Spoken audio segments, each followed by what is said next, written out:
.38 Special that began life as a .38 Smith Wesson. It has the British proof marks on the cylinders on each chamber. I don't know if it's going to show up. And somebody's changed the barrel out to a .38 Special barrel, and they've reamed out each chamber. You can see the little groove to accept a .38 Special. Same gun as a .38 Special. Shoots great. It's a very accurate gun. Wouldn't shoot plus P rounds in it.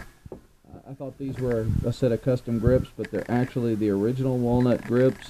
Somebody did all of this texturing on them probably 100 years ago, 50 years ago, and it made it back to the U.S. They're on the inside of the grips. They're serial numbered to this gun. The only thing that's not original to this gun is the barrel. It is. See how I'm got it on single action. I'm pulling the trigger. See, that sear engagement's not clean. See, I caught it that time. See, I had it working, but it's got a lot of wear on the sear and a lot of wear on the hammer. See, and it works good. It'll fire in double action, and it'll fire sometimes. Let me switch hands and I'll show you it firing on. It's not had any work done to it, but well, if I can get it. See, it's got a lot of wear in the single action section. Anyway, so what I'm gonna show you what I'm gonna do. I'm gonna take these screws off, take the stocks off, and dismantle it. I'll come back. All right. This is the gun with the grips off and the side of the action off. You can see what happens here. Watch.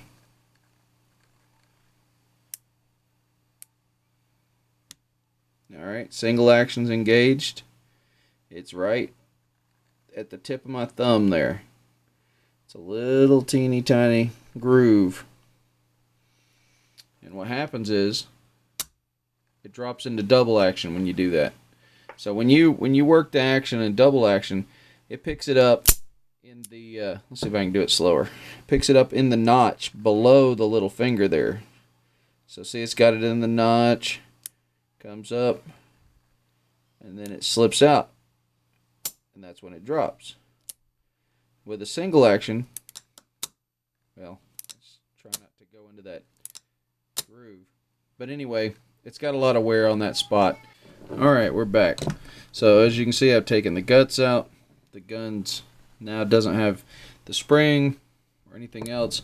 All you have to do is you take the spring out, then you take this slide off here. It goes here. You be very careful. It has a very strong spring in the end. It's the trigger spring. That's part of that trigger system, and it will go bouncing around the room. So then you take the hammer off. It comes out of this. It comes out of this spot. It just wiggles loose. Comes right up. Then you take the trigger out. It comes right out. All right. Let me get the frame out of the way and I'll show you what the deal is. So, here's the issue. The hammer, I don't know if it's going to focus on it. It's not going to focus. Okay, let me set it down so it's got something behind it. And I'll show you what I mean. So, on the hammer, right here, there's a little groove. You see this groove? That groove is your single action notch, and it holds it in place until it's ready to be, till the trigger pulls. When the trigger pulls, it flips up out of here, allowing the hammer to turn. The double action notch is this big notch, and what happens is when the trigger engages with it, it engages the single action notch like this. Okay, that piece goes in there. For single action, it slips up out of it and drops it. For double action, this piece hits in here and then slips up out of it. So you'll see on this, there's wear on the top of it. I've stoned it a little bit because it had some uneven wear. and there's wear on the end, and you can tell that the wear on the end of for the single action is uneven all the way across there. And it didn't do it when I first got the gun, but I probably shot 150 rounds to it, and it was close when I got it. It's an old gun. It's from World War I or World War II, and I'm gonna try and fix it. So I'm gonna stone it a little bit more and see if I can get it working. I am not a gunsmith. I am a knifesmith, and what I have done, if I can do this on my desk, I come in here, see if I can get it where I can show you, if I can find enough light. I don't know if you'll be able to see it or not, but what I do is I come in here and I very carefully get that square, go slow, check your progress. You don't want to take off too much, you can't put it back. But what I'm going for is a nice square corner there for the engagement.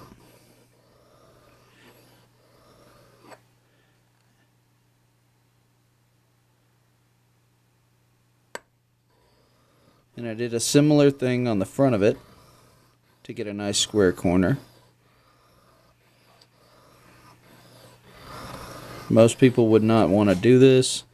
This is an old gun, didn't cost me much money, and if I mess up, I'll be buying me some more parts. But hopefully, I won't mess up.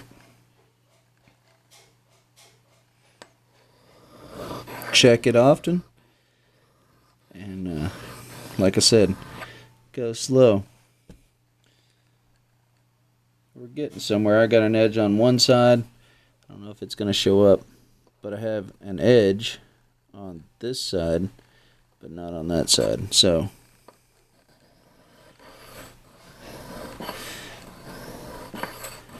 to me, it just looked like all the parts were very rounded. Like, and you could tell where they'd worn off.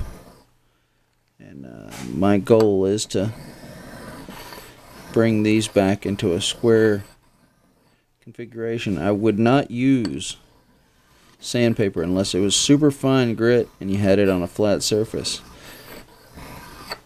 But as far as stones go, these are just simple Arkansas stones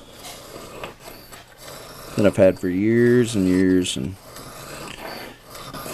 I didn't, I mean, this one's pretty flat.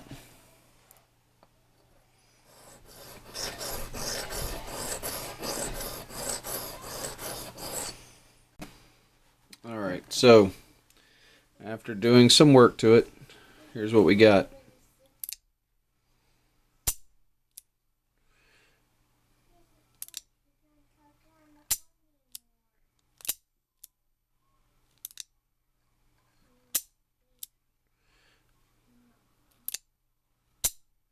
So it's reliably firing now.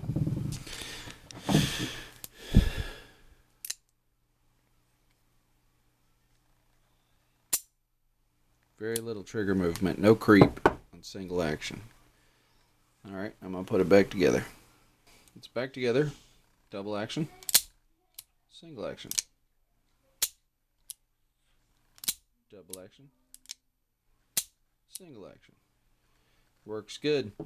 Now that spring that I mentioned, I did lose it. It went that way, and I had to dig around and find it, and I put it back. But I love these old Smith & Wessons. They're just excellent little guns.